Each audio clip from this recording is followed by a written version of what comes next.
জানা কেটে দিয়েছি। জটায়ু, তোমার মৃত্যু হয় আমি জানি, বলো তুমি মৃত্যুর আগে কি চাও? প্রভু, আমি মৃত্যুর আগে তোমার কাছেই চাই, জন্মে জন্মে যেন তোমার সঙ্গ লাভ করতে পারি। আপনারা যারা কীর্তন শুনতে এসছেন, ঈশ্বরের কাছে প্রার্থনা করে গেলাম, জন্মে জন্মে যেন আপনারা গোবিন্দের চরণ স্মরণ করতে পারেন। এই খারুপেটিয়া আসর আমার খুব ভালো লেগেছে। আমি কথা দিয়ে গেলাম 15 বছর পর আমি আর একবার আসবো।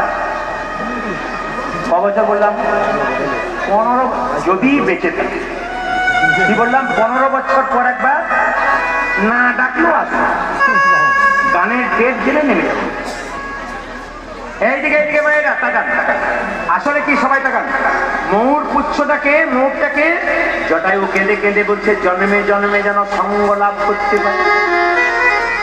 সঙ্গে সঙ্গে ভগবান রামচন্দ্র বলো, জটায়ু এ যুগে নয়, আমি যখন দাপরে কৃষ্ণ হব, তুমি হবে ময়ূর পাখি, তোমার পালক আমি মাথায় নেব।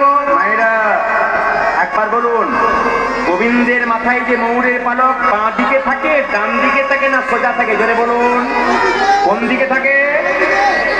বাম দিকে থাকে। হ্যাঁ, খুব সুন্দর উত্তর দিচ্ছে, খুশি, দারুণ উত্তর দিচ্ছেন। হ্যাঁ, কোন দিকে? বাম দিকে।